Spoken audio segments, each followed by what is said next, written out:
కేవలం 7,999K up to 10 kgs వరకు బరువు తగ్గి అధిక బరువు నుంచి వచ్చే ప్రధాన సమస్యలను దూరం చేసుకోండి. ఆ ముగ్గురు దర్శకులు బాలయ్యతో సినిమాలు చేయాలి అని పనిగా పెట్టుకున్నారా?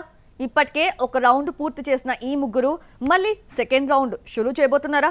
రెండో రౌండ్లో ముందుగా ఆ ఛాన్స్ ని బాలయ్య మలినేని గోపిచంద్కే ఎందుకిచ్చాడు?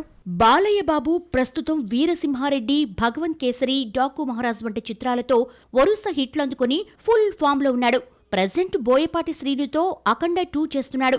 దీని తర్వాత బాలయ్యతో సినిమా చేయడానికి చాలా మంది దర్శకులు క్యూలో ఉన్నారు.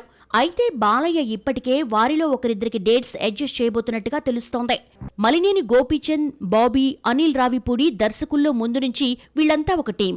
వీళ్లు బాలయ్యతో ఒక్క సినిమా చేస్తే చాలు అనుకున్నారు. అనుకున్నట్లుగానే ముగ్గురు తలా ఒక సినిమా చేశారు, హిట్ ఇచ్చారు. ఇప్పుడు సెకండ్ రౌండ్ కోసం వెయిటింగ్. దానిలో భాగంగా ముందుగా 2023 సంక్రాంతికి బాలయ్యకు వీరసింహారెడ్డి లాంటి హిట్ ఇచ్చిన గోపీచంద్ మలినేనికి ఓ ఛాన్స్ ఇచ్చాడట. ఇప్పటికే గోపీచంద్ బాలయ్యకు కథ చెప్పినట్టుగా తెలుస్తోంది. ఆ కథ కూడా బాలయ్యకు నచ్చినట్టు తెలుస్తోంది. త్వరలోనే ఈ విషయాన్ని అధికారికంగా ప్రకటిస్తారని తెలుస్తోంది.